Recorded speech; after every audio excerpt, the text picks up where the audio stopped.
El Señor esté con ustedes. Y con tu espíritu. Del Santo Evangelio según San Mateo. Gloria a ti, Señor.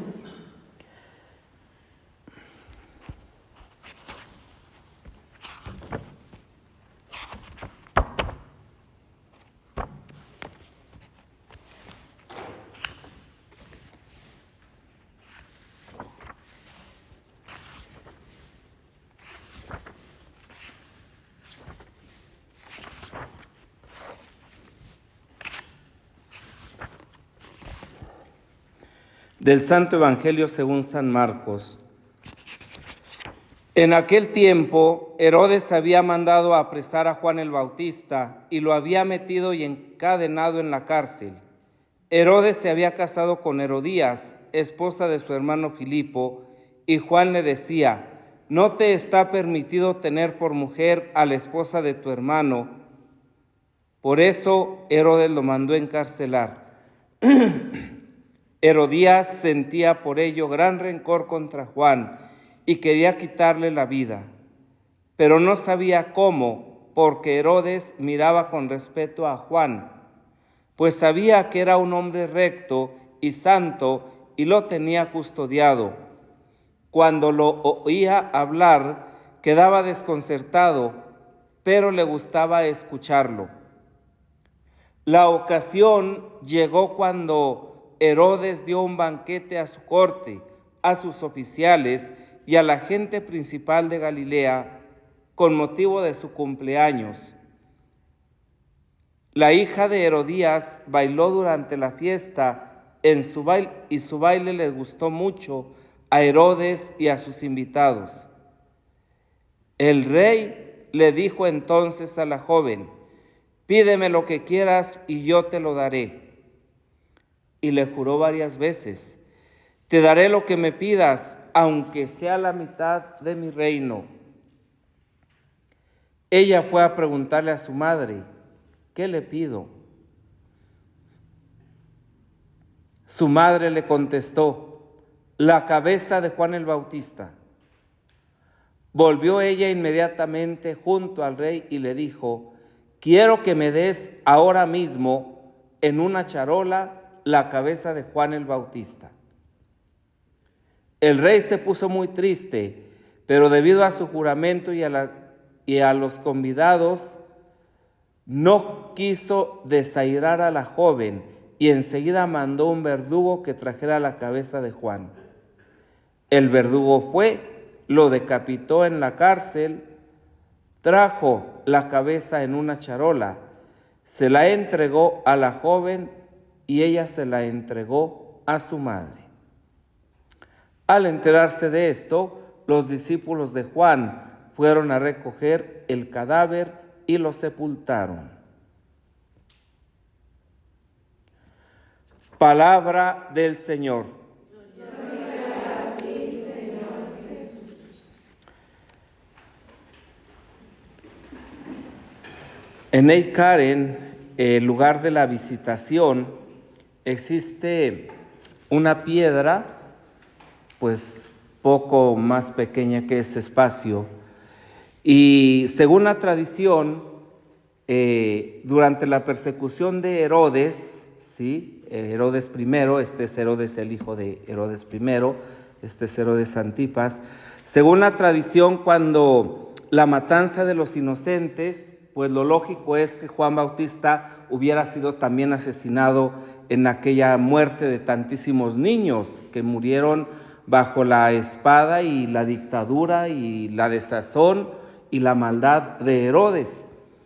Y entonces cuenta la tradición que Isabel imploró tanto la misericordia de Dios sobre su hijo, que en aquel momento aquella piedra se convierte como en una especie de concha, y entonces ahí, ¿verdad?, se cubre en ella, y Juan el Bautista, ella con Juan el Bautista, niño recién nacido, ¿verdad?, mientras pasan los ejércitos de Herodes, y esto hace pues que no sea asesinado este niño.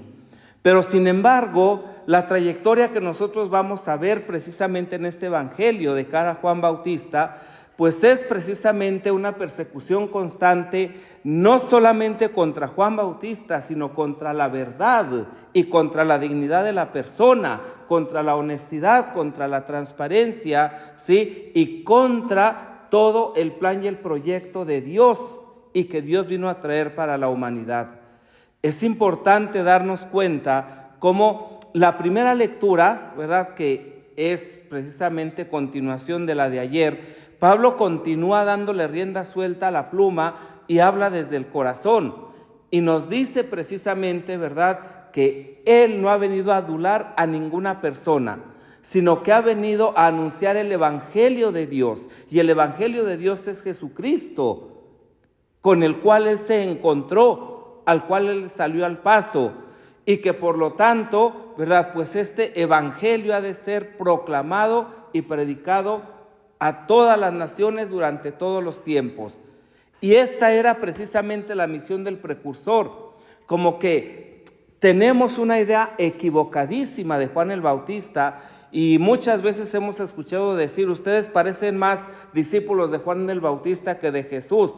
No, Juan el Bautista es discípulo de Jesús y es un hombre, el hombre de la verdad, el hombre de la coherencia. No solamente es, ¿verdad?, el penitente, no solamente es el que anduvo buscando lugares para llevar una vida verdaderamente eremítica, no solamente es aquel, ¿verdad?, que vivió una penitencia, que vivió una austeridad, sumas auténticas, verdaderas, para poder llevar a cabo la voluntad de Dios, sino que también fue aquel que dio testimonio de Jesús en el momento que tenía que darlo, de tal manera que es el precursor, ¿sí?, porque es el que une el primer testamento con el segundo, es el puente, es como el reflejo, es como la raíz, es al mismo tiempo como la referencia para decir, oye,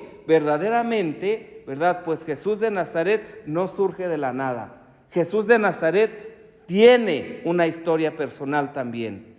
Y entonces, ¿verdad?, pues el precursor precisamente es aquel que viene a preparar el camino, es aquel que lo anuncia y es aquel que lo presenta.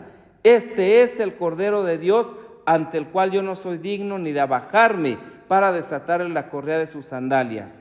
Pero claro, esto significaba verdaderamente que Juan, en el momento en que el Mesías aparece, él se hiciera a un lado, porque él no era el Mesías. Y sin embargo, sabía cuál era el mensaje que él traía. Y era el mensaje, además de presentar a la verdad, hablar en nombre de la verdad. Y esta verdad es la que lo hace, ¿verdad?, dar la vida. Es decir, da su vida por la verdad, da su vida por el evangelio, da su vida por Jesucristo.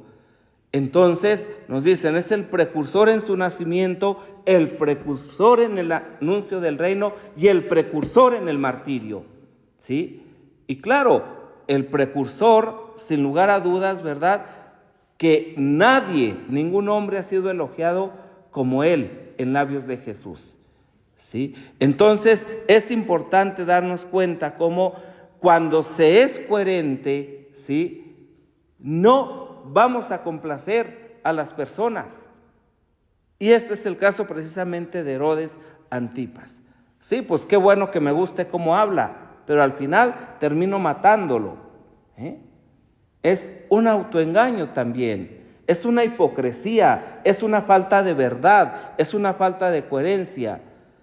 Porque si yo amo a alguien, le cuido, le protejo, ¿sí? Podré no estar de acuerdo, pero tampoco le voy a quitar la vida para que se calle. Entonces, es importante, pues, cómo darnos cuenta que hay cosas, situaciones, circunstancias, palabras que no nos gustan que nos las digan. Y sin embargo, eso no significa que esté mal. La maldad del corazón, ¿sí?, está siempre, siempre ahí agazapada en lo más profundo, ¿verdad? Como para lanzarse en cualquier momento. Y esta vemos la actitud precisamente, ¿verdad?, pues de Herodías y de Salomé. O sea, cómo fueron capaces, ¿verdad?, de hacer esto. ¿Cuál sería el peso, la trascendencia, ¿sí? ¿En qué consistiría la presencia de Juan el Bautista que les era tan incómodo? Tan incómoda esta presencia a quienes no vivían en coherencia. Y muchas de las veces eso nos pasa a nosotros. Cuando nos encontramos con una persona que vive en coherencia, la criticamos, ¿sí?, la hacemos a un lado, ¿sí?, y por si fuera poco, ¿verdad?, empezamos a ponerla en mal con los demás. Ojalá que el Señor nos conceda la gracia de vivir una verdad profunda, no solamente una verdad que pueda de alguna manera convencer a los demás, sino una verdad que sea mi propia verdad, que en el reflejo, en el espejeo, en el careo, con la verdad, con mayúsculas, yo pueda decir: Señor, te amo y tú eres mi verdad, y solo a ti te quiero dar a conocer como la única verdad. Pidamos al Señor por la intercesión de la Santísima Virgen María y de San Juan Bautista, que nos concedan la gracia de ser verídicos y coherentes con nuestra vida.